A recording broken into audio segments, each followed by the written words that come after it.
Vamos ao nosso primeiro tema, o que a fotografia expressa. Antes de falar sobre isso, nós temos que comentar um pouco sobre a percepção de cada profissional da fotografia. Se nós colocarmos, por exemplo, dois fotógrafos em um mesmo protesto, eles com as mesmas câmeras, com as mesmas lentes e com o mesmo material para fotografar, no mesmo local e no mesmo horário, as fotos possivelmente vão sair bem diferentes. E por que isso acontece? Porque cada profissional tem as suas próprias referências, suas vivências e a sua própria percepção daquilo que está acontecendo. Então, as fotografias geralmente saem diferentes mesmo que sejam feitas em um mesmo local. E temos que falar também sobre a percepção de cada pessoa que analisa a imagem que está vendo. Cada pessoa tem a sua própria bagagem de referências e cada foto pode ser entendida como uma cebola que pode ser descascada em várias camadas. Algumas pessoas vão conseguir descascar mais camadas e outras não. E tá tudo bem, a fotografia é um processo de interpretação também, e cada pessoa interpreta do jeito que achar melhor. Agora que eu já falei um pouco sobre esse tema para vocês, é importante que eu mostre as imagens e fale um pouco sobre os fotógrafos, porque isso é bastante relevante para a história de cada fotografia. Nossa primeira fotógrafa é uma fotógrafa suíça chamada Claude Andujar. Claude Andujar passou vários anos vivendo junto a comunidades indígenas daqui do Brasil. O trabalho dela mais famoso se chama Marcados e é um trabalho feito junto da comunidade Yanomami. Então, deixa eu falar um pouco para vocês sobre a história desse trabalho da Claude Andujar. Nos anos 80 começaram algumas construções de pontes próximos a comunidades Yanomami. E o que aconteceu? Uma epidemia começou por lá. Então, grupos da saúde começaram a vacinar a população indígena dali. Os Yanomamis, eles não se conhecem a partir de nomes próprios. Então, começaram a marcar essas pessoas com pequenas placas com numeração e através das fotografias. O que era para ser só um trabalho relacionado a um registro da organização, ele acabou se tornando um trabalho falando sobre os rótulos que a sociedade põe nas pessoas. Então, vou deixar um material complementar falando sobre a Claude Andujar e quem se interessar pode acessar e ler um pouco mais sobre o trabalho dela. O nosso segundo fotógrafo se chama Lewis Hine. Lewis Hine, além de fotógrafo, era sociólogo. O trabalho dele foi um dos pioneiros da fotografia documental nos Estados Unidos e o trabalho de Lewis Hine foi um dos responsáveis pela alteração de várias leis de trabalho nos Estados Unidos. O trabalho de Lewis Hine falava muito sobre as inadequações do trabalho infantil, também sobre as condições de trabalho nos Estados Unidos. A partir desse trabalho, várias leis nos Estados Unidos mudaram. Como vocês podem ver nessa foto, nós temos crianças trabalhando, colocando as mãos e os pés no maquinário. E muitas dessas crianças acabavam perdendo esses membros por conta que elas não eram adequadas para fazerem trabalhos tão pesados. Nós temos essa foto, que é uma das mais famosas do Lewis Hine. Então, para vocês verem como a fotografia ajudou no processo, não só de expressão do que dessas pessoas sentiam, mas também no processo de mudanças sociais. O nosso terceiro fotógrafo se chama Henri Cartier-Bresson. Bresson é um dos fotógrafos mais famosos do mundo, conhecido como o pai do fotojornalismo. Francês, de família abastada, tinha conhecimento em pintura também. Ele é o criador do chamado "o instante decisivo", o momento que, para se conseguir a fotografia, se alinha a cabeça, o olho e o coração. Como vocês podem ver, as fotografias de Bresson eram bem relacionadas às imagens cotidianas. Vamos falar um pouco sobre Robert Frank. Robert Frank foi um fotógrafo suíço e seu trabalho mais famoso foi sobre a sociedade americana. Robert Frank fez um trabalho, um livro chamado The Americans. E é um ponto de vista, esse livro é um ponto de vista sobre a sociedade americana. É uma crítica realmente, Essa foto é de 1958 e deixa eu só comentar para vocês que a abolição da segregação racial nos Estados Unidos só foi totalmente abolida em 1964. Então, essa fotografia, quando foi tirada, nós tínhamos a segregação racial nos Estados Unidos. Para quem não sabe nada sobre a segregação racial e a história da segregação racial nos Estados Unidos, talvez essa foto não represente nada. Apenas represente pessoas sentadas em um banco de ônibus. Para quem entende sobre a história da segregação racial nos Estados Unidos, sabe que essa foto representa pessoas ali sendo segregadas. né? Então, no primeiro banco, nós temos um homem branco sentado. No segundo banco, nós temos uma mulher branca sentada. Logo atrás dela, duas crianças brancas.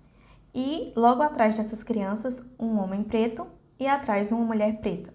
Nessa foto, nós temos a segregação racial escancarada. Então, na segregação racial nos Estados Unidos, os bancos da frente eram preferenciais para pessoas brancas, né? E as pessoas que eram negras tinham que se sentar atrás no ônibus.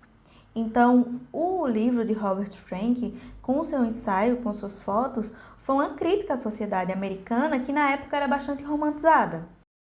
Agora, eu queria falar um pouco para vocês sobre o trabalho de um fotógrafo que não é tão conhecido aqui no Brasil, chamado Gordon Parks. Então, o Gordon Parks é um fotógrafo americano, ele é negro, né? E o trabalho dele falava principalmente sobre questões de direitos civis e pobreza.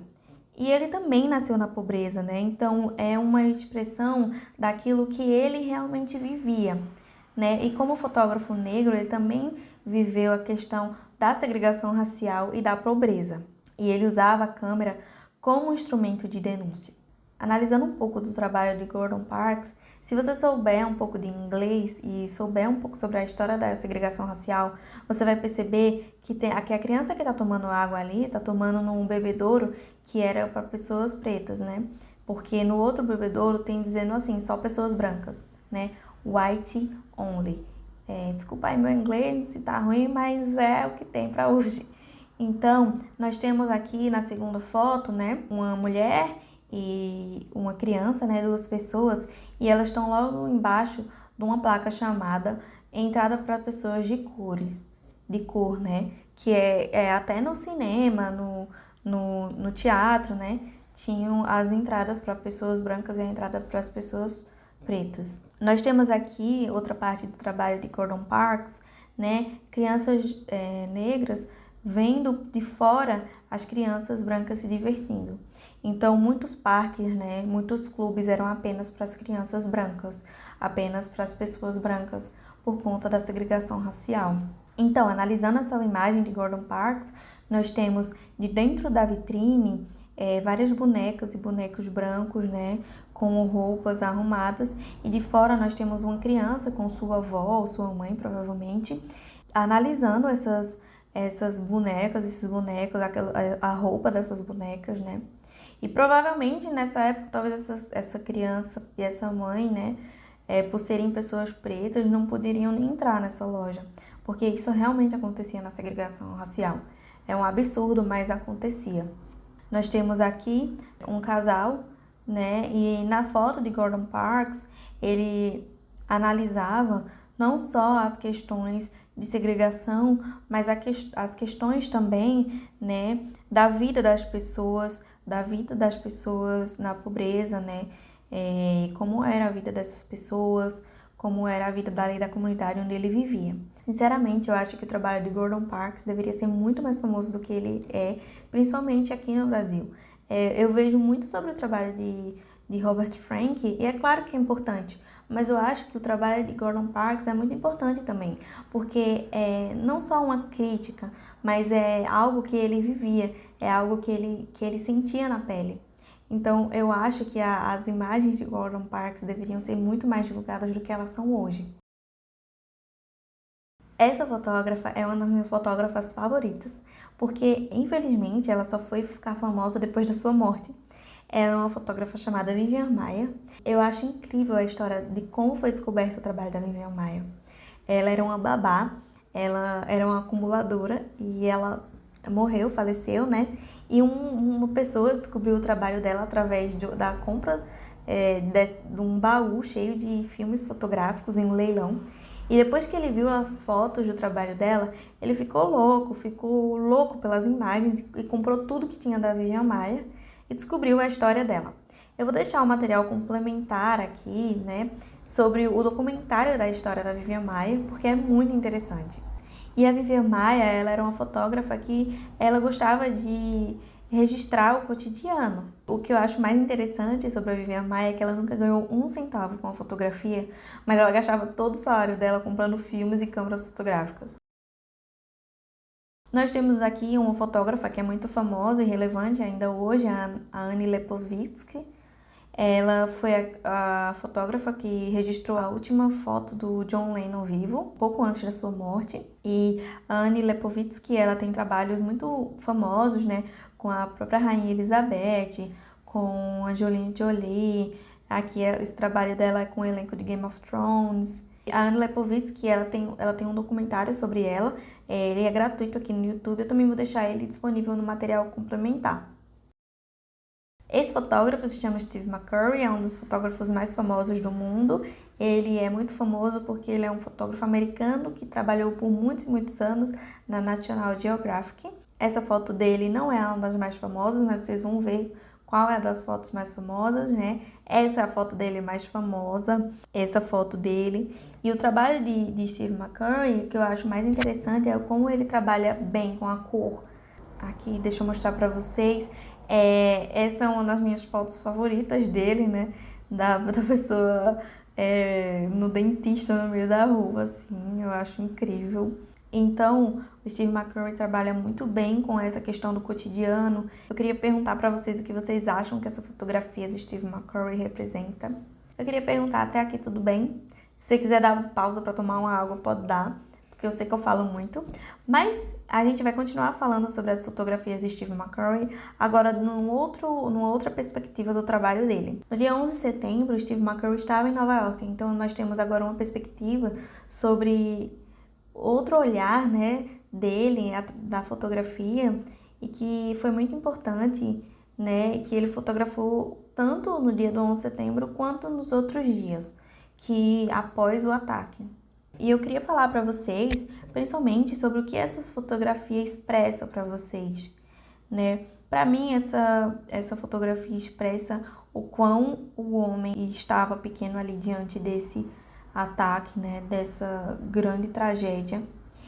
Nessa fotografia, quando você olha assim, se você não soubesse o que é o 11 de setembro, você vai falar, uma mãe cuidando de um bebê enquanto um incêndio. Mas quando você sabe sobre o 11 de setembro, sobre o ataque, né? Você pensa, você pode interpretar, né? Talvez a preocupação dessa mãe ou a preocupação dos americanos com os jovens, com as crianças, diante ali do ataque do 11 de setembro e diante da guerra que estaria por vir, né? Que veio, que durou vários e vários anos. O trabalho de Steve McCurry, além de trabalhar muito bem com a cor, eu acredito que ele consegue transitar, né? Ele trabalha muito bem com fotografias de felicidade, de lugares felizes, mas ele também trabalha muito bem com fotografias que são tristes, que são não bonitas, mas que são de cenas horríveis. Essa fotografia aqui, ela representa, né, algo extremamente horrível, milhares e milhares de mortos.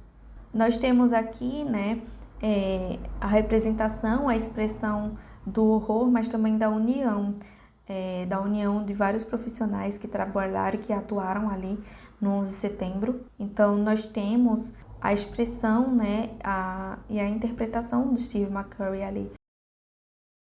E agora nós temos outro fotógrafo, que é um fotógrafo brasileiro, apesar do nome, Bob Wolfson. Ele fotografou, registrou vários artistas brasileiros, né, e também internacionais. Uma das fotos dele mais famosas é essa de Caetano Veloso, né, a gente tem Rita Lee, Fernanda Montenegro, Lázaro Ramos. O trabalho dele é assim, excepcional, principalmente como ele é um bom retratista. Eu tô apaixonada pelo trabalho dele. Nós temos aqui outro fotógrafo brasileiro, né? Fernando, eu não sei falar o sobrenome dele, mas o trabalho dele ele é bem ativo no Instagram, né? Eu não achei muito sobre o trabalho dele no Google para que eu pudesse colocar material daqui para vocês, mas eu vou colocar aqui na tela o Instagram dele, quem quiser dar uma olhada, porque o trabalho dele é extremamente bonito e também é um trabalho que não é só fotográfico, mas também ele faz alguns trabalhos com audiovisual, é bem legal assim. Esse fotógrafo é um dos mais famosos do Brasil, o nome dele é Sebastião Salgado. Ele é formado em economia, mas ele sempre assim trabalhou com fotografia. Ele é um dos mais famosos fotógrafos brasileiros do mundo. Ele é formado em economia e para provar para vocês que você não necessariamente precisa fazer uma faculdade relacionada à arte, à fotografia para você ser fotógrafo, né? A fotografia, você consegue melhorar ela através da prática, realmente. Então, o Sebastião Salgado, ele tem um trabalho muito importante, né, com as comunidades indígenas no país. Ele também fez trabalhos relacionados aos garimpeiros, né, os mineiros daqui do Brasil.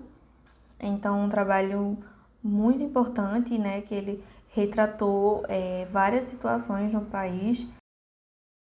Então, agora eu vou falar para vocês sobre os fotógrafos pernambucanos relevantes nacionalmente e internacionalmente. Alguns fotógrafos eu não consegui achar o trabalho deles no Google para colocar aqui no slide, mas eu vou mostrar o trabalho deles para vocês através dos sites próprios e através do Instagram deles também. E aí fica até melhor para vocês poderem pesquisar e seguir esses fotógrafos através das redes sociais próprias deles. E a nossa primeira fotógrafa, ela se chama Maera Erlich. Eu conheci ela através de um congresso que eu fui aqui em Pernambuco, e um dos trabalhos dela que eu achei mais interessante foi um ensaio que ela fez para o The New York Times em maio de 2019 sobre a saída dos médicos cubanos daqui do Brasil. Então, ela expressa através da sua fotografia e através do vazio da sua fotografia aquilo que ela quer que as pessoas entendam, né? Que talvez o vazio que esses médicos deixaram aqui no Brasil, no sistema de saúde. Nós temos também o fotógrafo Ronald Santos, né? E esse fotógrafo eu vou mostrar através do site dele, né? Então, eu amei o trabalho dele, realmente.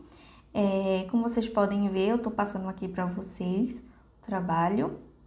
Nós temos outro fotógrafo, o nome dele é Hugo Muniz. Eu conheci ele através do Instagram. Eu vou mostrar para vocês o trabalho dele. É um trabalho muito forte em relação a personagens culturais daqui de Pernambuco, né? Relacionado à música e à dança. Eu acho muito relevante o trabalho de Hugo. Nós temos também Renan Peixe, né? Outro fotógrafo que eu vou mostrar aqui para vocês através da rede social dele, do site dele. É isso, gente. Essa foi a nossa aula de hoje. Eu espero que vocês assistam a próxima e tenham gostado dessa. Beijo!